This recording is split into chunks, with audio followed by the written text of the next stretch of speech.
Hello, and thank you for joining us for part 2 of the hardtop installation on the Humvee. As you can see, we have it strapped to the top of the Humvee. In our previous video, we showed you how we welded our gutters on, and then also the types of aluminum we welded inside to space it correctly on the top of the Humvee. Today we're going to finish that project. We're going to line it up, then we're going to weather strip it, or figure out what type of weather stripping we need. Once we're done with that, we're going to drill the holes we need, put our mounting hardware on, paint it, and then finally install it. Now, as you can see, I have quite a few pieces of weather stripping here. In the front, we're going to use a 5/8 that compresses down to 3/8, and in the back, we're going to use a 3/4 that compresses down to 1/2 inch. This is important to know because before we put the weather stripping on, we want to paint it, but before we paint it, we want to mark all our holes, drill it, and get everything mounted. So as we move to the back here, we're going to take a peek underneath the lip there, and you can see we have a nut there that we're using for a spacer. Now what this does is it puts a 1/2 inch gap there, so when we tighten the hardtop snug to the top of the Humvee, the gap needed for the weather stripping is already there. Now, as you can see, we already started here. We took self-tapping screws and we drilled them through the B and C pillars so far. What this does is it gives us an idea of how it's going to fit once we have all 6 screws in. And then what we can do is we can back the screws out, put in our rivet or blind hole nuts, and then drill it out for the hex head bolt we're going to use for final installation. And over here you can see the hex head bolts we're going to use, and the rivet nuts are there as well. Now, I don't have a video on how to use rivet nuts, but they do make tools out there, and I'll try provide a link to a video that I watched on using rivet nuts without a rivet tool. Now on the back here, you can see that we use some rubber straps to hold the back against the C-pillar. These work great. You can pick them up really cheap on Amazon. I believe they're developed for a Polaris ATV, but they work excellent in holding the hardtop tight against the C-pillar, both for rearward motion and for downward motion. They're easy to take on and off and really easy to install.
Now, as you can see, we just pulled the tape off the hardtop, and you can see there's a difference between a gloss and a matte finish there. Now, if I move the camera right there to that spot, you can see a little divot in the gloss paint. What we ended up discovering is, even though the gloss black was beautiful and it would work very well for keeping ice buildup from forming on top, We noticed that every weld, divot, imperfection, and even the slight crimp marks to help curve the hardtop showed up in the gloss paint. Of course, some of this could have been expected, but it happened to be to such a severe degree that we decided to coat the edges and sides in a rubberized undercoating material to help blend in those imperfections and help give the hardtop a slick look. Now, of course, the main part of the hardtop is still that bright or that high gloss black paint, so it'll work very well from keeping ice from building up on the top. Now, as we flip the hardtop on the top side, you'll notice that we finished with our installation of the sound dampener. Basically, it's egg crate foam with a self-adhesive backing that we picked up off Amazon. It works excellent for taking out them high-pitched and them rattles that usually reflect off the top of your ceiling, and it completely does away with those, so it makes the cab a lot quieter. On the front, you can see the 1-inch weather strip we have, and then of course we brought that down to a 3/4 inch, continuing to the rear, and then we have another 3/4 inch piece of weather stripping along the back there. As we come up to the front here, there is our 1/2 inch weather stripping. Works very well for keeping the wind out, and if we back up here, you'll notice the gray strips are for the B pillar. Now we have a nice rainy day here to demonstrate how dry the cab can be with hardtop. As we walk up here, you can see the bolts that we ran through the window frame and the B pillar, and you can see the water pooling on top just the way it should be. Now we'll open up the door here so you can get a good look inside and how it turned out on the interior. As you can see, everything's nice and dry, which is a far cry from what it was when it had a soft top. There's the foam on the top, and you can see the clamps we use to hold the front tight against the window frame. You can see the rubber straps we use to hold the back tight against the C pillar, and then you can see a slight gap here in the rear canvas. We may fix that later, but it really isn't making a difference, and it's not letting any water in, so it's not a necessity at this moment.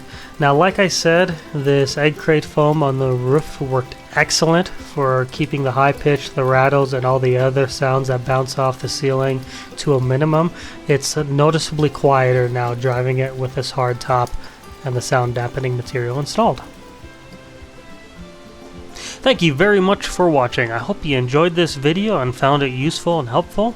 I'll provide links to any parts or tools that I used down in the description. If you have any questions or comments, feel free to leave them in the comments section, and don't forget to hit that subscribe button. That way you'll stay up to date on all the latest videos that we're coming up with. Fixes, tips, and tricks for your M998 or Humvee.